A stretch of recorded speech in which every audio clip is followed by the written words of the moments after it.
Welcome back, artists. I'm Wyatt Paints, and today I'm taking us back to the 80s with a little bit of cartoon nostalgia. A client asked me if I'd be willing to paint a Skeletor bust he had already printed. Of course, I said yes. So he mailed it on over to me so I could bring it to life. But before I get to that, I want to talk about the elephant in the room and the fact that you haven't seen a video in a couple of weeks. While I love making these videos, I also love paying my rent. So that takes precedence sometimes. But the good news is, every time a viewer just like you hits that sub button, I get one step closer to making my dream of my hobby becoming my full-time. Now with the shameless begging for internet love completed, I'm gonna grab my brushes.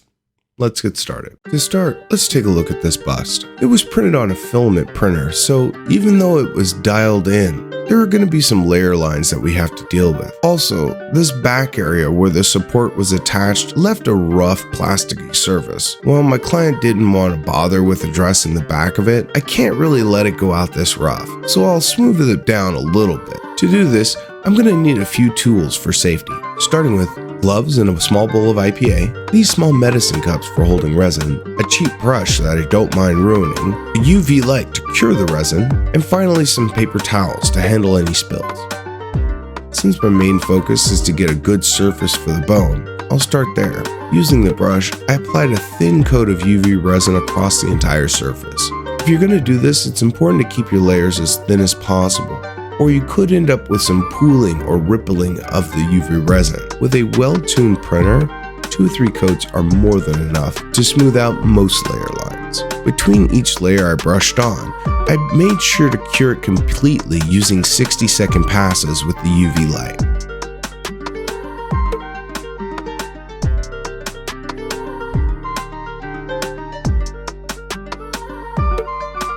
Now when it comes to the cloak, I can get away with 2 thin coats plus some sanding on the back. This is because I'm looking to keep some of the layer lines here. Since this is a fabric, having tiny parallel lines will actually help add to the appearance of this texture.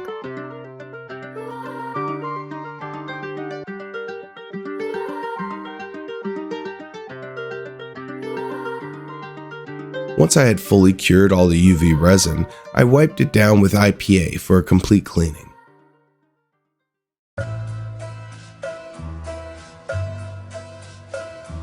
Then I went and sanded all the major bone areas with 200 grit followed by 400 grit sandpaper. This gave me a nice smooth finish while still being rough enough to read as bone.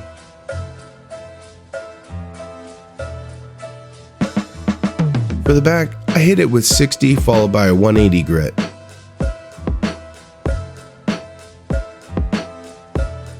I could spend a lot more time here and getting it all fancy and perfectly smooth, but my client really wasn't interested in that. So once I got it to an acceptable level, I moved on.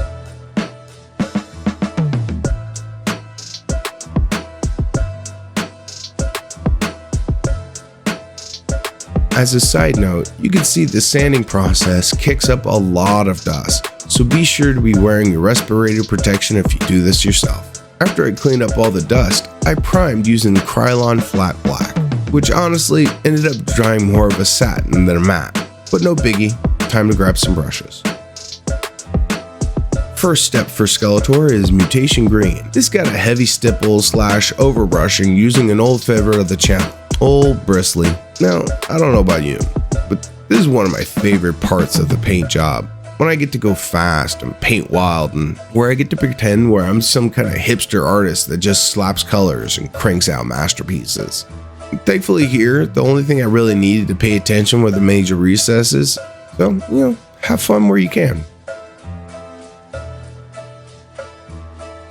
Next I grabbed a Scorpion of Green for the first highlight, mixed in about 50-50. Here I applied it with a heavy rough dry brush. I'm looking to cover about 80% of the previous green with this lighter shade. It's important to not go fast here. You want to let the color slowly build up and then go to a different section so that it can dry, and then come back and hit it again for a second coat. This way the color will build more smoothly.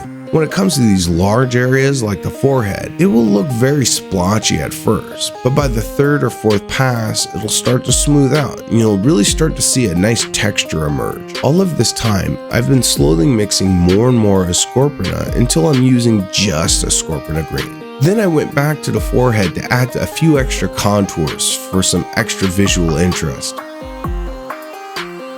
Once I was happy, I moved on to the brightest green for this project, fluorescent green. Since this green is very much transparent, I really didn't see a need to do a slow blend, and I jumped straight into full strength. My focus here was really to punch up the highlights as far as it can go, almost into the range of radioactive. You can really sell this look if you focus your highlights on the cheekbones, temple, nose, and jawline.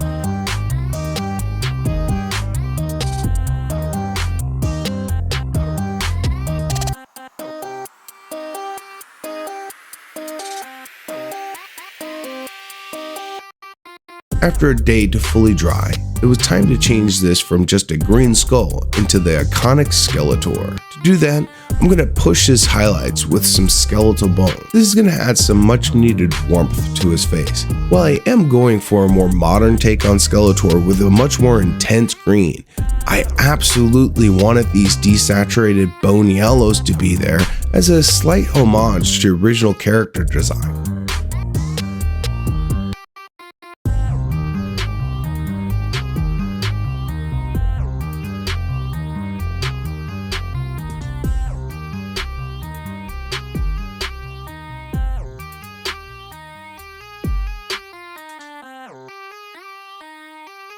After a last few touches on his forehead, I was ready to move on to his cloak.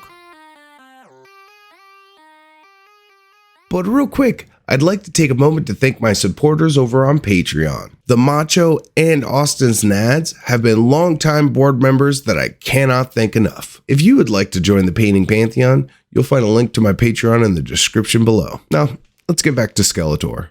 Now, for the cloak, I wanted to keep things rustic and simple, as the contrast of purple and green is going to do a lot of heavy lifting when it comes to grabbing attention. Also, a rough and rustic overall style will help diminish this back area as well. The hope here is that the eye will gloss over the robe and be drawn to the face, so it's important to not be distracting. The purples I'm going to use for this are two different Hex Lichen, followed by Grimoire Purple and Warlord Purple.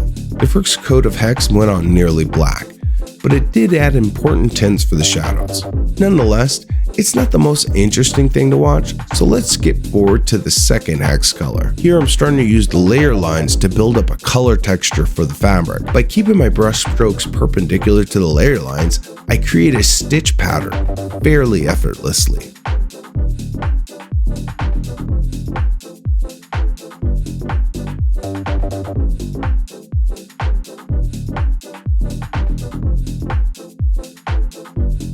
Next, Grimoire came in to lighten the edge of the hood and the top halo of the head. Again, I tried to keep my strokes perpendicular to the layer lines to maintain the stitch pattern I was making.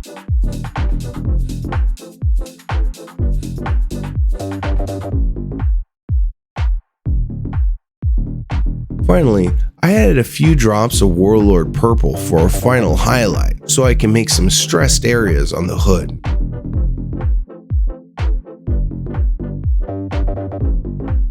About here is where I decided that the shadows could use a little bit of help, so I grabbed some black and green ink from Pro Acryl. It wasn't too serious, just a little bit here and there where I thought the highlights washed out the details of the face.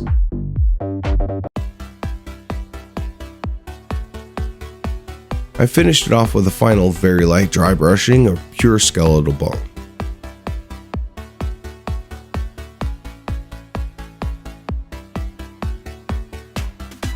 Now, before I call this done, I did want to try out something I got sent by a viewer. This bottle of Musso Black, which at one point was the world's newest blackest black paint. So I figured I'd slap some down to black out the eyes and see how it worked. Reading the FAQ, it recommends I use an airbrush, but it should be fine to brush on. And I also found my new favorite label warning: do not become a ninja using this paint. Part of me hopes that was just for fun, but then another part of me hopes that there was somebody that just sprayed their face Musso Black. Just become the knight. Just become the knight. Now, this stuff says it's a resin paint, and it doesn't list if it thins in water, IPA, or white spirits. So for safety, I grabbed them all and chose a brush I didn't mind losing after this. As for applications, the instructions say to use this straight from the bottle without thinning.